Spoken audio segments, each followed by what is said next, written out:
दोस्तों, जैसा कि आपने पिछले भाग में देखा, शीनू अमेरिका से अपने दादाजी से मिलने आई थी। इधर अभी दादा पोती का मिलन हुआ ही था कि अमेरिका से माधव के दोस्त डॉक्टर सोनू आते हैं। जब शीनू को यह पता चलता है कि अमेरिका से डॉक्टर सोनू आए हैं तो वह बहुत घबरा जाती है कि कहीं डॉक्टर सोनू उसके दादा दादी को वह सच्चाई न बता दें जो उसने छिपा कर रखी थी।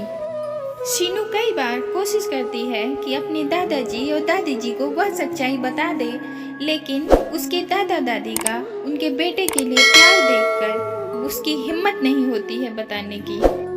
अब इसके आगे उधर शीनू के दादाजी मंदिर गए हुए थे तो वहाँ उनका दोस्त मिला जो अपनी शादी की सालगिरह मना रहा था। उनको देखकर शीनू के दादाजी के भी मन में ख्याल आया कि हम अपनी शादी की सालगिरह मनाएंगे और वह वापस घर आ जाते हैं। इधर जानकी देवी घर का कुछ काम करा रही थी, तभी वहाँ शीनू के दादाजी आते हैं। जानकी, इधर आओ। अरे क्या हुआ? मैं कुछ काम करा रही हूँ। अरे पहले इधर आओ, मेरा काम बहुत जरूरी है। शीनू के दादाजी शीनू की दादी को बुलाकर अलग ले जाते हैं। क्या हुआ? कौन सा ऐसा काम आन पड़ा? अरे हमें दोबारा शादी करनी पड़ेगी। क्यों? हमारी पहली शादी को क्या हो गया? अरे दोबारा शादी करने को सृष्टि पूर्ति कहते हैं। हम दोबारा शादी रचाएंगे। क्यों? क्या हुआ? किसे दिखाना है? दिखाना नहीं, बहाना है अपनी माधव को वापस बुलाने का। माँ बाप की सृष्टि पूर्ति में बेटे को आना ही पड़ता है। ऐसा ऐसा करेंगे तो माधव आ जाएगा। अरे अरे उसे आना ही पड़ेगा, नहीं तो हमारा संबंध उससे हमेशा के लिए टूट जाएगा। ठीक है जी। माधव के वापस आने की खबर सुनकर जानकी देवी की खुशी का ठिकाना न रहा। उधर शीनू के दादाजी शीनू को माधव के कमरे में ले जाते हैं। आओ बेटी आओ। आप मुझे यहाँ क्यों लाए हैं दादाजी? तुम्हें यहाँ कुछ महसूस नहीं हो रहा? किसी अपने की महक नहीं आ रही तुम्हें? अरे पगली, ये तेरे बाप माधव का कमरा है। इतना सुनते ही शीनू भावुक हो जाती है और वह अपने पिताजी के कमरे को एक एक चीज को बहुत ही निगरानी से देखती है। इसी पालने में झूल झूल कर उसका बचपन जवान हुआ है। अब इसी कमरे को तुम्हें आबाद करना है। किसी चीज की कमी रह जाए तो नौकरों से कहकर मंगवा लेना। दादाजी, कोई मेहमान आ रहा है क्या? हाँ शीनू, हमारी सृष्टि पूर्ति के लिए मेहमान बनकर इस हवेली का मालिक आ रहा है। हमारा माधव आ रहा है। इतना कहकर शीनू के दादाजी वहां से चले जाते हैं। अब शीनू के पैरों के नीचे से तो जैसे जमीन खिसक गई। वह सच्चाई दादाजी को कैसे बताती कि उसके पिताजी तो अब इस दुनिया में हैं ही नहीं, तो वो कैसे वापस आ सकते हैं। शीनू हर तरफ से निराश हो गई थी और वह बहुत टूट चुकी थी।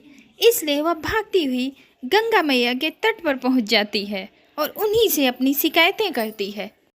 कैसी माँ है तू? अपनी बेटी की समस्या का ये फल दिया? क्या मांगा था मैंने तुमसे? हाँ?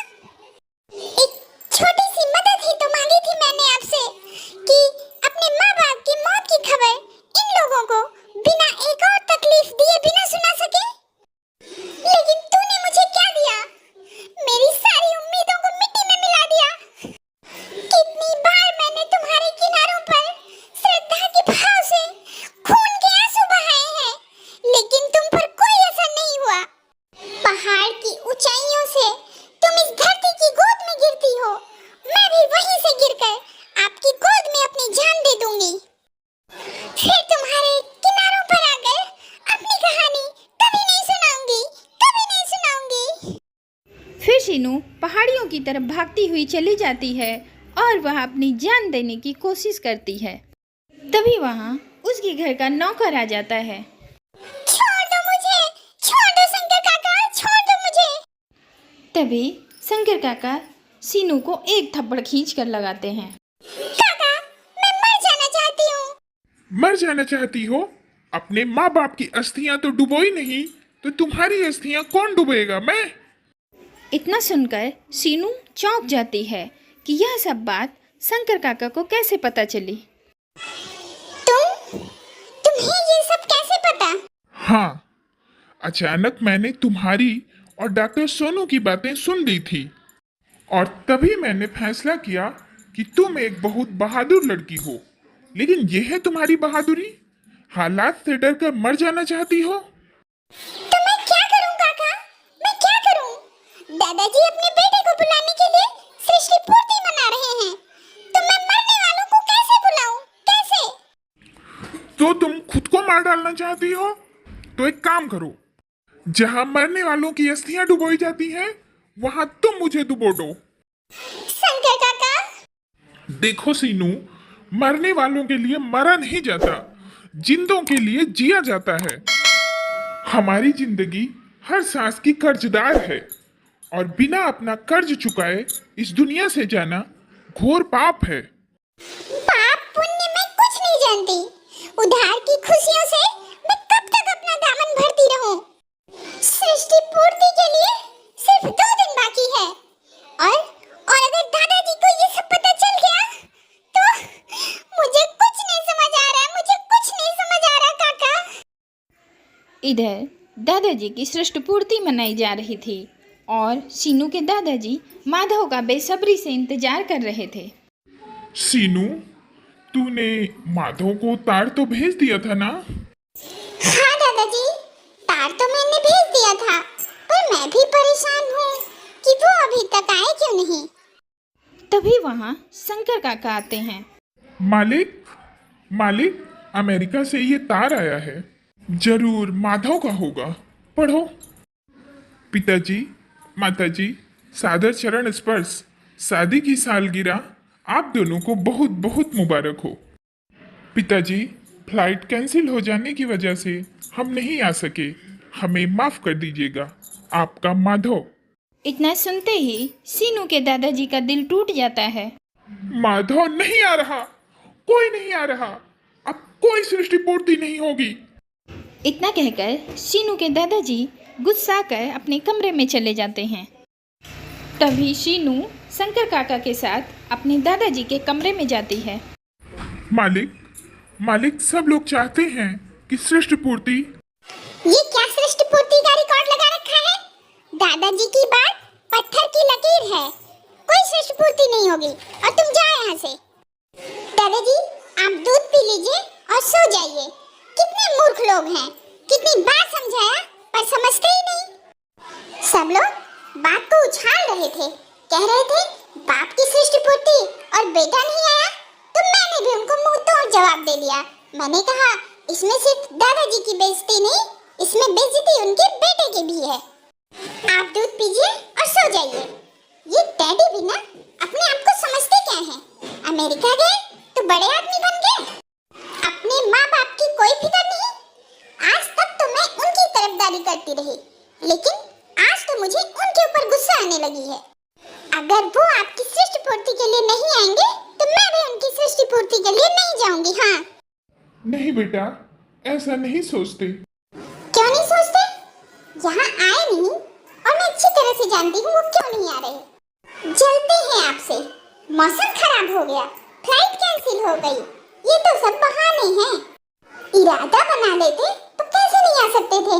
नहीं आए तो ना आए, आप दूध पी लीजिए और सो जाइए दादाजी। ये तुमने क्या लगा रखा है? दूध पीजिए और सो जाइए। आपकी सेहत के लिए दादाजी, आप जागेंगे तो सोचेंगे और सोचेंगे तो परेशान होंगे और परेशान होंगे तो तबीयत खराब होगी। ना मैं दूध पीऊंगा और ना ही मैं सोऊंगा। तो फिर आप क्या करेंगे दादाजी? मैं सृष्टि पूर्ति मनाऊंगा। हाँ, माधव नहीं है तो क्या हुआ, आप लोग तो हैं ना? हम सब तो हैं, लेकिन क्या? वो क्या सोचता है कि वो हमें हरा देगा? मैं उसका बाप हूँ, बाप। फिर चौधरी और चौधराइन की सृष्टि पूर्ति बड़े ही धूमधाम से मनाई जाती है। इधर चौधराइन बड़े ही दुखी मन से अपने कमरे में बैठी हुई थी। तभी वहाँ चौधरी साहब आते हैं। जानकी, जिंदगी की पुरानी तस्वीरें यादों की नए दिए बनकर फिर से जगमगा उठे हैं। हमारा बेटा हमारी दामन से जो खुशियां छीन कर ले गया था, आज उसी की बेटी ने हमारी झोली में वो खुशियां फिर से डाल दी। खुशी? हाँ, बहुत खुशी। बहुत दिन बाद आपके चेहरे पर ये खुशी देखी। भगवान करे आपके चेहरे पर ये खुशियां हमेशा बनी रहें। क्या बात है जानकी, तुम्हारी आंखों में आंसू? क्या चौधरी और चौधराइन का यह भ्रम टूटेगा या फिर माधव सचमुच वापस लौट कर आ जाएगा? जानने के लिए देखिए हमारी अगली वीडियो। फिर मिलते हैं आप लोगों से एक नई वीडियो के साथ। तब तक के लिए बाय बाय। हमारे चैनल को सब्सक्राइब करें, वीडियो को लाइक एंड शेयर करें। थैंक